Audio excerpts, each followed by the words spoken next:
ሰላም። እንግዲህ ዛሬ የምናየው የኢትዮጵያን ከፍተኛ ትምህርት ስርዓት ነው።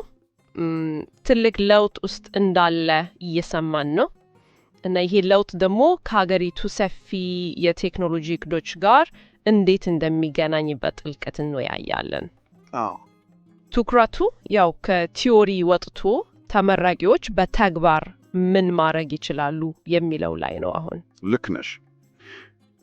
እና ይህንን ለውጥ ለመረዳት የተለያዩ ምንጮችን ነው የተመለከትነው።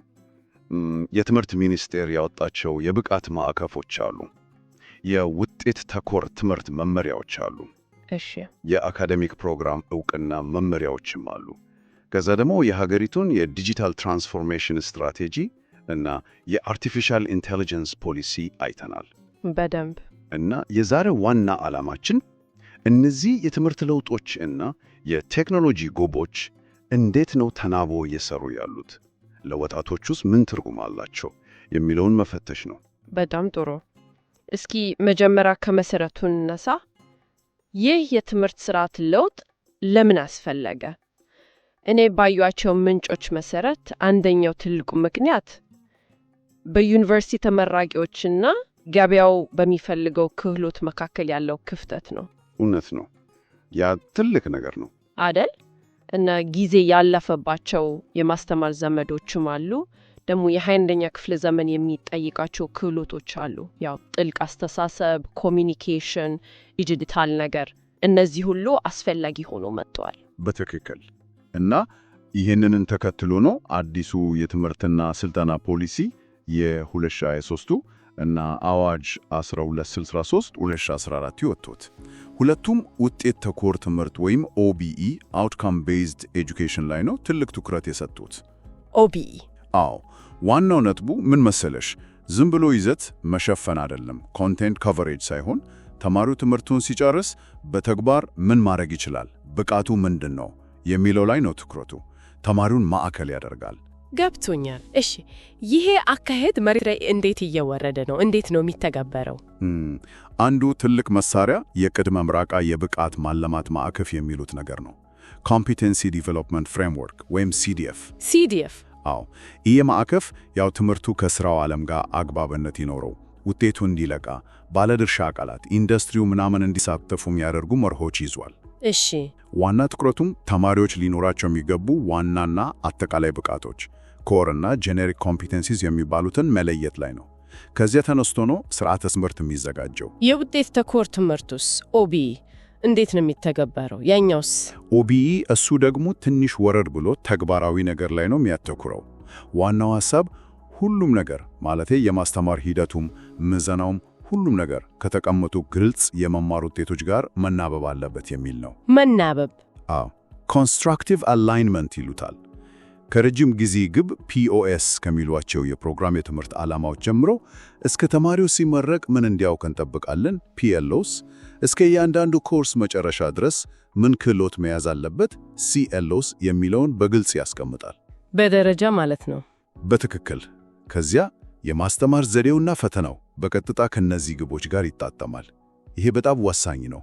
ምክንያቱም ተማሪው የሚማረውና የሚገመገመው ነገር በቀጥታ ለዛ ኮርስ ወይም ፕሮግራም ከተቀመጠለት ዓላማ ጋር መሄዱን ያረጋግጣል። እሺ፣ ገብቶኛል። እና ተለያዩ መመሪያዎችም ወጥተዋል። የአካዳሚክ ፕሮግራም ዕውቅና መስጫ መመሪያ፣ የስርዓተ ትምህርት ቀረጻ መመሪያ፣ ሁሉም ይሄን ሂደት ነው የሚደግፉት። በጣም ጥሩ። እሺ፣ እነዚህ የትምህርት ማሻሻያዎች አሉ። በሌላ በኩል ደግሞ የኢትዮጵያ ሰፊ የቴክኖሎጂ ዕቅዶች አሉ። እንዴት ነው የሚገናኙት? ዲጂታል ኢትዮጵያ 2025 የሚል ስትራቴጂ አለ።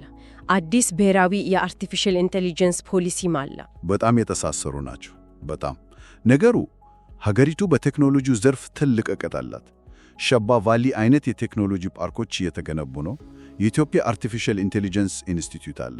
አዎ፣ የአዲሱ የሳይንስና አርት ሚውዚየምም የዚሁ አካል ነው አይደል? እሱም የቴሌኮም መሰረተ ልማቱም የተስፋፋ ነው። ኢትዮ ቴሌኮም 5G አለ። ሳፋሪኮም ገብቷል።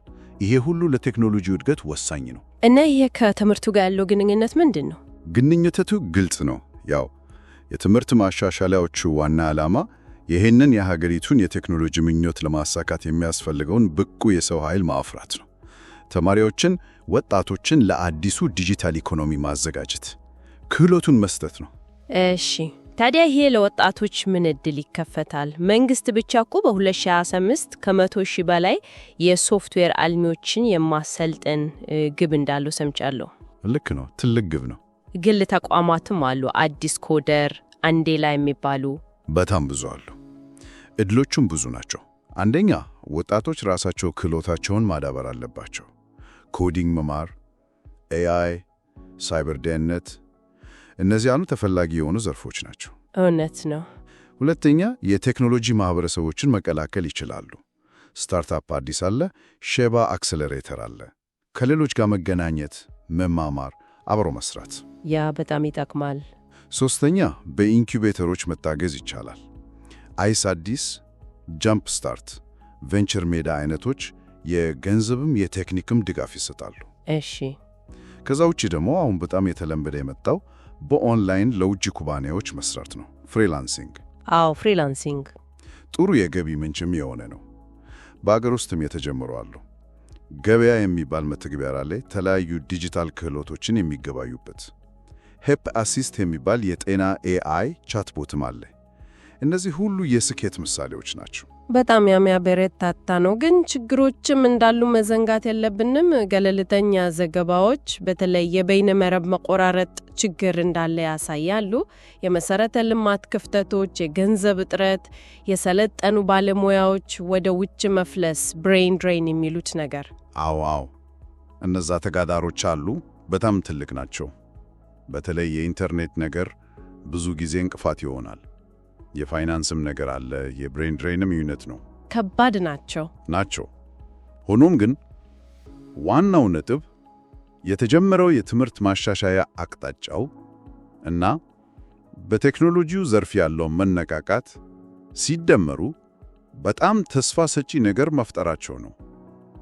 አንዱ ሌላውን ነው የሚደግፈው። እውነት ነው። እንግዲህ ለማጠቃለል ያህል ኢትዮጵያ ሁለት ትልልቅ ለውጦችን ጎን ለጎን ያስኬደች ነው ማለት እንችላለን።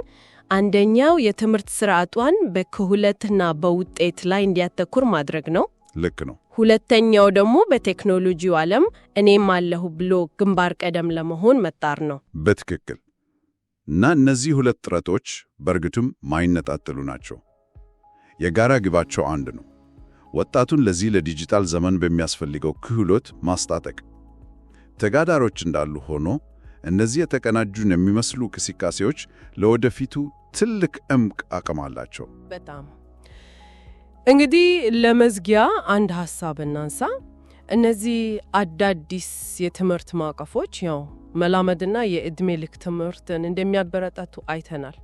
ታዲያ ይህን ስናስብ የኢትዮጵያ የትምህርት ስርዓት ተመራቂዎችን ገና ላልተፈጠሩ ስራዎችና ለወደፊት ተጋዳሪዎች ለማዘጋጅ ካሁን የቴክኖሎጂ አዝማሚያዎች ባሻገር ምን ተጨማሪ ነገር ማድረግ ይችላል? ምን ይመስላል? ይሄ ለቀጣይ ውይይትም ይሆናል ብዬ አስባለሁ።